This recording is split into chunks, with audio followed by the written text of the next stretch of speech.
बहुत समय पहले की बात है। एक राज्य में वीरेंद्रपाल नामक राजा शासन करते थे। वे न्यायप्रिय, पराक्रमी और अत्यंत दानी राजा के रूप में प्रसिद्ध थे। उनकी प्रजा उन्हें देवता के समान पूजती थी, क्योंकि वे कभी किसी जरूरतमंद को खाली हाथ नहीं लौटाते थे। परंतु राजा वीरेंद्रपाल की दान देने की एक विशेष शर्त थी। राजा ने अपने दरबार में ये नियम बना रखा था कि जो भी उनसे कुछ मांगने आएगा, उसे पहले उनके द्वारा पूछे गए एक प्रश्न का उत्तर देना होगा। यदि याचक सही उत्तर दे देता तो राजा न केवल उसकी मांग पूरी करते, बल्कि उसे मनचाही पुरस्कार राशि या वस्तु भी प्रदान करते। लेकिन यदि वो उत्तर न दे सका तो राजा बिना कोई दान दिए उसे विदा कर देते। एक दिन राजा वीरेंद्रपाल के दरबार में एक दूर देश का यात्री आया। यात्री ने कहा, महाराज, मैं एक दूर देश का यात्री हूँ। यात्रा के दौरान मेरी सारी संपत्ति लुट गई। मैं आपके न्याय और दानशीलता की महिमा सुनकर यहाँ आया हूँ। कृपया मेरी सहायता करे। राजा ने कहा, तुम्हारी सहायता अवश्य की जाएगी, परंतु हमारे राज्य की परंपरा के अनुसार तुम्हें मेरे एक प्रश्न का उत्तर देना होगा। यदि तुम सही उत्तर दोगे तो जो भी मांगोगे वो तुम्हें मिलेगा, लेकिन यदि उत्तर नहीं दे पाए तो मुझे क्षमा करना, मैं तुम्हारी कोई भी सहायता नहीं कर पाऊंगा। यात्री ने कहा, महाराज, मैं उत्तर देने का प्रयास करूंगा, कृपया प्रश्न पूछे। राजा बोला, तुमने कहा कि तुम एक यात्री हो, लेकिन यात्री तो सिर्फ दो ही हैं। अब बताओ तुम कौन से हो? यात्री उस सवाल के जवाब पर बहुत देर तक सोचता रहता है, लेकिन उसे कोई उत्तर नहीं मिल पाता, क्योंकि वो सवाल ही अत्यंत कठिन था। यात्री ने कहा, महाराज, मुझे इस प्रश्न का उत्तर नहीं आता है, मुझे माफ कीजिए। राजा ने कहा, मुझे माफ कर दो, ये मेरा नियम है। अगर तुम जवाब नहीं दे पाओगे तो मैं तुम्हारी मदद नहीं कर पाऊंगा, पर तुम एक रात इस महल में रुक सकते हो। यात्री ने कहा, महाराज, मेरी आपसे एक विनती है, क्या आप मुझे इस प्रश्न का उत्तर बता सकते हैं?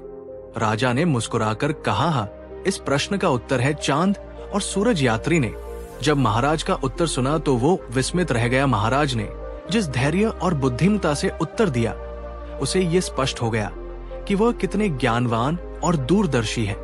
यात्री फिर अपने कदमों को आगे बढ़ाता है और महल की ओर प्रस्थान करता है। अगले दिन सुबह होती है। उसी राजा के राज्य में एक गरीब ब्राह्मण रहता था, जिसका नाम आशिकेश था। उसके पास एक छोटा घर था। उसी घर में वो अपनी पत्नी गौरी और छोटी बेटी संगीता के साथ रहता था। गौरी ने ब्राह्मण से पूछा, आज इतने परेशान क्यों हैं?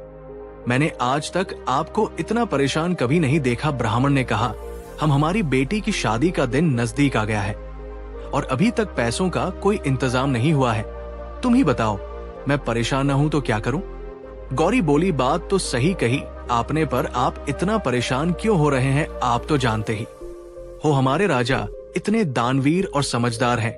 आप बस उनके पास जाइए, वो हमारी परेशानी सुनेंगे और आप देखेंगे कि वो हमारी बेटी के लिए जरूर मदद करेंगे। ब्राह्मण ने कहा, हाँ, भाग्यवान राजा तो दानवीर है, लेकिन तुम भी तो उनकी आदत जानती हो।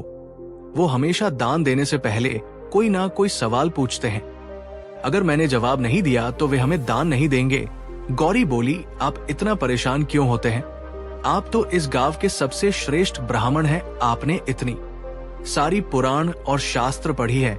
मुझे नहीं लगता कि आप किसी भी सवाल का जवाब देने में असमर्थ हैं। मुझे आप पर पूरा विश्वास है। आप जाइए, आप जरूर सवाल का जवाब देंगे। ब्राह्मण बोला, ठीक है भाग्यवान, तुम्हारी बात भी सही है। एक बार कोशिश करने में क्या हर्ज है? शायद हमें दान मिल जाए। मैं कल सुबह चला जाऊंगा। अगले दिन सुबह होती है और ब्राह्मण ऋषिकेश राजा के दरबार में राजा वीरेंद्रपाल से मिलने के लिए निकल पड़ता है। महाराज की जय हो, मैं एक ब्राह्मण हूँ और अपनी बेटी के विवाह के लिए मुझे कुछ पैसों की आवश्यकता है। आप तो इतने दानी हैं, क्या आप मेरी सहायता करेंगे? राजा बोला, जरूर करेंगे ब्राह्मण देव, ये तो मेरा परम सौभाग्य होगा कि मैं आपकी सहायता कर सकूं और आपकी सुपुत्री के विवाह में अपना भी सहयोग प्रदान करूं। किंतु ब्राह्मण देव, आप भली भांति जानते हैं कि मेरा एक नियम है, जो मेरे प्रश्नों का उत्तर देगा मैं उसी को दान प्रदान करता हूं। तो कहिए, क्या आप मेरे प्रश्नों का उत्तर देने के लिए तैयार हैं? ब्राह्मण बोला, महाराज, मुझे पता है, कृपया आप पूछिए जो भी आपको पूछना है। ठीक है ब्राह्मण देवता, तो मैं आपको कहानियां सुनाता हूँ और आप मेरी उन कहानियों को पूरा करना, और अगर आप सही ढंग से उसे पूरा नहीं कर पाए तो मैं आपको दान देने में असमर्थ रहूंगा। वीरपुर राज्य में राजा चंद्रसेन का राज्य था, जिनकी पुत्री थी विमला, जो कि बहुत ही सुंदर और गुणवती थी, लेकिन उन्हें कोई भी राजकुमार पसंद नहीं आता था। एक दिन राजा अपने कक्ष में परेशान बैठे हुए थे, तभी रानी रुक्मणी वहां आ जाती है। क्या हुआ महाराज, आप इतने चिंतित क्यों हैं? राजा बोला, महारानी अब आप ही बताइए, मैं क्या करूं? राजकुमारी को कोई भी राजकुमार पसंद नहीं आता, अब उनकी उम्र भी हो गई है। रानी बोली, महाराज आप चिंता मत कीजिए, राजकुमारी बहुत समझदार है, वो अपने लिए योग्य वर अवश्य ढूंढ लेगी। राजा बोला, नहीं महारानी, अब बहुत हो गया, मैंने राजकुमारी को बहुत समय दे दिया, परंतु उसने अब तक किसी भी वर को अपने योग्य नहीं समझा। अब मुझे ही कुछ करना होगा। मैं स्वयं उसके लिए स्वयंवर आयोजित करवाऊंगा, और उसी स्वयंवर में राजकुमारी के लिए वर चुना जाएगा। जिस वर का चयन मैं करूंगा, उन्हीं से राजकुमारी की शादी होगी। रानी बोली, नहीं महाराज, ऐसा गजब मत करना। जब हमारी राजकुमारी को कोई राजकुमार पसंद जाएगा, तब वो खुद ही आपको शादी के बारे में कह देगी, और अगर आपको राजकुमारी की ज्यादा ही फिक्र हो रही है तो आप खुद उससे बात कर लेना। राजा बोला, ठीक है महारानी, मैं कल खुद राजकुमारी से बात कर लूंगा। सूरज की पहली किरण के साथ ही राजा राजकुमारी के कक्ष की ओर चल पड़ा। राजकुमारी, मैंने तुम्हारे विवाह के लिए दूर दूर से कई योग्य वरों को बुलवाया है, पर दुख की बात है कि तुम्हें अब तक कोई भी पसंद नहीं आया। मैं इस बात से अत्यंत चिंतित हूँ। तुम्हारी आयु भी धीरे धीरे बढ़ती जा रही है। अब समय आ गया है कि तुम कोई निर्णय लो। यदि तुम कहो तो मैं तुम्हारे लिए एक भव्य स्वयंवर का आयोजन कर सकता हूँ। वहां अनेक राजकुमार और वीर योद्धा उपस्थित होंगे, और तुम जिसे चाहो उसे अपने वर के रूप में चुन सकती हो। राजकुमारी बोली, नहीं पिताजी, मुझे स्वयंवर बिल्कुल भी पसंद नहीं है। स्वयंवर में मुझे कैसे पता चलेगा कि कौन से राजकुमार में कौन सा गुण है? अगर मुझे कोई राजकुमार पसंद आएगा तो मैं कल 3 युवाओं को बुलाऊंगा, और आपको इन तीनों में से किसी एक को पसंद करना पड़ेगा, और उन्हीं में से किसी एक को अपने वर के रूप में चुनना पड़ेगा। राजकुमारी बोली, ठीक है पिताजी, अगर मुझे उनमें से कोई भी पसंद नहीं आया तो मैं उनसे विवाह नहीं करूंगी। सुबह होती है और राजा उन तीनों युवकों को बुलाता है। राजकुमारी, ये देखिए, ये तीनों राजकुमार। राजकुमारी ने पूछा, अच्छा, लेकिन इनमें ऐसी क्या विशेषताएं हैं जो मैं इनसे विवाह करने के लिए राजी हो जाऊं? राजा ने राजकुमारों से कहा, आप बताइए कि आप में क्या विशेषताएं हैं? पहला राजकुमार बोला, महाराज, मैं कपड़ा बेचकर जितना भी धन कमाता हूँ, उसका एक हिस्सा देवताओं को चढ़ाता हूँ, एक हिस्से को अपने ऊपर खर्च करता हूँ, एक हिस्सा बचाकर रखता हूँ, और एक हिस्सा अपनी पत्नी के लिए रखता हूँ। और ये कला सिर्फ मुझे ही पता है।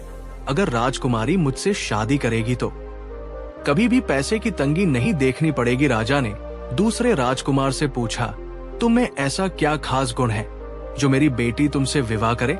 दूसरा राजकुमार बोला, महाराज, मैं सभी पशु पक्षियों की बोली जानता हूँ। मैं किसी भी पशु पक्षी की बोली आपको सुना सकता हूँ और समझ भी सकता हूँ। और हाँ महाराज, मुझे सारे वेदों, उपनिषदों और पुराणों का ज्ञान है। अगर आप चाहें तो आप मुझसे कुछ भी पूछ सकते हैं। राजा बोला, अभी उसकी आवश्यकता नहीं है, समय आने पर हम आपकी परीक्षा लेंगे। राजा ने तीसरे राजकुमार से पूछा, हाँ बताइए, तुम में ऐसा क्या खास गुण है जो मेरी बेटी तुमसे विवाह करे?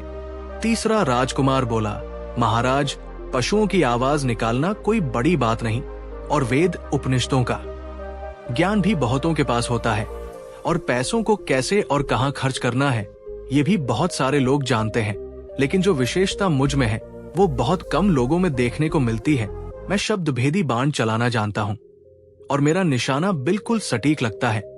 जहां से भी आवाज आती है मैं वहीं पर बाण चलाता हूँ, और मेरा निशाना आज तक नहीं झुका। राजा ने पूछा, तो राजकुमारी, अब आप बताइए कि इन तीनों में से कौन सा वर है जो आपके लिए योग्य है? अब राजा वीरेंद्र पाल ने ब्राह्मण देवता से पूछा, अब आप ही इस प्रश्न का उत्तर दीजिए कि राजकुमारी इन तीनों में से कौन सा वर अपने लिए चुनेगी? ब्राह्मण ने कहा, महाराज, जैसा आपने कहा कि राजकुमारी अत्यंत सुशील और विदुषी थी, उसी प्रकार मैंने भी इस कथा में सुना कि पहला राजकुमार धन को बढ़ाने में निपुण था, दूसरा पशुओं की भाषा समझने का गुण रखता था। परंतु तीसरे राजकुमार में एक अलग ही विशेषता थी, जो शायद राजकुमारी को सबसे अधिक प्रिय लगी, क्योंकि उसे शब्द भेदी बाण चलाना आता था। ये कला हर पुरुष के बस की बात नहीं होती। इसलिए मुझे यही लगता है कि राजकुमारी को तीसरे राजकुमार से ही विवाह करना चाहिए। राजा ने कहा, आपका जवाब बिल्कुल सही है, आपने बिल्कुल सही जवाब दिया है। मैं आपके जवाब से बहुत प्रसन्न हूँ, परंतु मैं आपसे सिर्फ एक आखिरी सवाल पूछना चाहता हूँ। ब्राह्मण ने कहा, कृपया आप पूछिए। जो भी आपको पूछना है, राजा बोला। ठीक है ब्राह्मण देवता, तो मैं आपको एक और कहानी सुनाता हूँ। ये कहानी एक गांव के गरीब मजदूर की है, जिसका नाम जीतू था। जीतू अपनी माँ दापूबाई के साथ एक छोटे से घर में रहता था, जो गांव के किनारे पर था। जीतू एक मेहनती मजदूर था, जो दिन भर मजदूरी का काम करता। माँ, आपसे मैंने कितनी बार कहा है कि आप कुछ काम मत किया कीजिए, मैं कर लूंगा सारे काम। अरे बेटा, तू भी क्या क्या करेगा, घर संभालेगा या खेत संभालेगा? वैसे भी मैं तुझे कब से कह रही हूँ कि मुझे एक बहू ला दे तो मैं आराम से बैठूंगी। अरे माँ, इतनी सी खेती में हमारा गुजारा होना ही इतना मुश्किल है, तो एक और का गुजारा कैसे होगा? अगले दिन जीतू जब मजदूरी करके वापस लौटता है, तब वो देखता है कि उसकी माँ बिस्तर में पड़ी हुई बुखार से कांप रही है। माँ, क्या हुआ? माँ, आपका पूरा शरीर आग से तप रहा है, चलिए मैं शीघ्रता से आपको हकीम तिवारी के पास ले चलता हूँ। हकीम जी, देखिए ना, मेरी माँ को बहुत तेज बुखार है। हकीम ने कहा, बेटा अभी तो मैंने इन्हें औषधि दे दी है, लेकिन इनका उपचार मुझसे नहीं होगा। तुम एक काम करो, शहर जाकर किसी अच्छे से डॉक्टर को अपनी माँ को दिखाओ। लेकिन बेटा, तुम्हें कम से कम 15,000 का इंतजाम करना पड़ेगा। 15,000? हकीम जी, ये तो बहुत ज्यादा है, पर कोई बात नहीं, माँ के लिए मैं इतने पैसों का इंतजाम तो कर ही सकता हूँ। हकीम ने कहा, तो ठीक है जीतू, तुम 15,000 का इंतजाम करो और माँ को लेकर शहर में किसी अच्छे डॉक्टर से दिखा लाओ। यही सोचते जीतू घर के लिए निकलता है। माँ ने पूछा, जीतू तू इतने रुपए का इंतजाम कैसे करेगा? देख, अब मेरी उम्र हो गई है, तू इतना परेशान मत हो। जीतू बोला, नहीं माँ, आप ऐसे मत बोलो, वो सेठ मोतीलाल है ना, जो पिताजी के अच्छे दोस्त भी थे, मैं उनसे मदद ले लूंगा, वो जरूर हमारी मदद करेंगे। माँ बोली, वो सेठ बहुत कंजूस है बेटा, वो हमें पैसे नहीं देगा, पर फिर भी तू चाहता है तो एक बार मिलाना। जीतू सेठ से मिलने के लिए निकल पड़ता है। सेठ जी, मुझे 15,000 की आवश्यकता है, मेरी माँ बहुत बीमार है। और हकीम जी ने कहा है कि उन्हें शहर में किसी अच्छे डॉक्टर को दिखाने की आवश्यकता है। सेठ ने कहा, क्या 15,000? कसम चिल्लर की, मैंने इतने रुपए तो एक साथ खुद भी खर्च ना किए होंगे, और तू एक मामूली सा छोकरा है, मैं तुझे इतने सारे पैसे क्यों दूंगा? जीतू बोला, सेठ जी, मैं आपके आगे हाथ जोड़ता हूँ, अभी मुझे पैसों की बहुत आवश्यकता है, और आपके अलावा पूरे गांव में मेरी सहायता और कोई भी नहीं कर सकता। सेठ जी, आप मेरे पिताजी के बहुत अच्छे मित्र थे, इस नाते तो मेरी सहायता कीजिए। सेठ बोला, अच्छा ठीक है, मैं कर दूंगा मदद, लेकिन मेरी भी एक शर्त है, मैं तुम्हें पैसे तभी दूंगा जब तुम मुझे एक कागज में आग और दूसरे कागज में हवाल लाकर दोगे। अगर तुमने मुझे वो ला दी तो मैं तुम्हें पैसे दे दूंगा, अगर नहीं ला पाए तो पैसे भूल जाना। राजा वीरेंद्रपाल ने कहा, अच्छा तो ब्राह्मण देवता, अब आप बताइए कि जीतू कागज में हवा और आग लेकर कैसे जाएगा? ब्राह्मण बोला, महाराज, मुझे इसका एक सरल उत्तर पता है। जीतू एक कागज से पंखा बना लेगा और दूसरे कागज से एक मोमबत्ती बना लेगा। राजा बोला, ब्राह्मण देवता, मैं आपके जवाब से बहुत प्रसन्न हुआ और मैं अपनी तरफ से आपकी बेटी का विवाह करना चाहता हूँ। मेरा ये सौभाग्य होगा कि मैं आप जैसे ज्ञानी के कुछ काम आ रहा हूँ। ब्राह्मण बोला, धन्यवाद महाराज। राजा वीरेंद्रपाल ने ब्राह्मण की ओर देखकर मुस्कुराते हुए कहा, आपकी विधुता और धैर्य ने आज न केवल मुझे प्रभावित किया, बल्कि दरबार के हर व्यक्ति को ये सिखाया कि ज्ञान और श्रद्धा और सरलता से हर कठिन प्रश्न का उत्तर ढूंढा जा सकता है। आप जैसे व्यक्तियों के कारण ही ये राज्य समृद्ध और धर्मनिष्ठ बना हुआ है। दरबार तालियों की गूंज से गूंज उठा, सबकी आंखों में ब्राह्मण देवता के लिए सम्मान झलक रहा था। राजा ने तुरंत अपने कोषाध्यक्ष को आदेश दिया, ब्राह्मण देव को 50 स्वर्ण मुद्राएं, एक रथ दो, वस्त्रों के थान और उनकी पुत्री संगीता के विवाह हेतु तभी अभिषेक सामग्रियां दी जाएं। विवाह राजमहल के सहयोग से संपन्न होगा। ब्राह्मण देव की आंखें भर आई, वो फर्श पर झुककर बोला, महाराज, आप न केवल न्यायप्रिय हैं, बल्कि सच्चे अर्थों में लोकनायक हैं। ये दान मेरे लिए नहीं, मेरे आत्मसम्मान और मेरी पुत्री के उज्जवल भविष्य के लिए है। उसी दिन पूरे नगर में एक संदेश की घोषणा की गई। जो भी सच्चे मन से राजा के दरबार में अपनी बात कहेगा, उसमें ज्ञान या सत्य की शक्ति होगी, तो उसे निराश नहीं लौटाया जाएगा।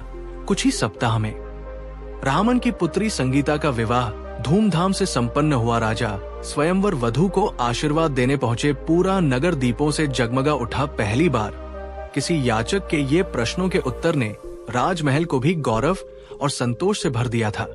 उस रात राजमहल की छत पर खड़े राजा वीरेंद्रपाल ने चंद्रमा की ओर देखा और मंद मुस्कुराहट के साथ कहा, सच ही कहा था मैंने, यात्री दो ही है, सूर्य और चंद्रमा, और आज एक और यात्री मिल गया जो सत्य, ज्ञान और धर्म की राह पर चल कर न केवल अपने लिए बल्कि सबके लिए एक नई मिसाल बन गया। दोस्तों, आपको ये कहानी कैसी लगी कमेंट करके जरूर बताइए। वीडियो अच्छी लगी है तो लाइक और शेयर जरूर कर, साथ ही चैनल को सब्सक्राइब जरूर करें। आपका एक सब्सक्राइबर से हमारा हौसला बढ़ता है। धन्यवाद।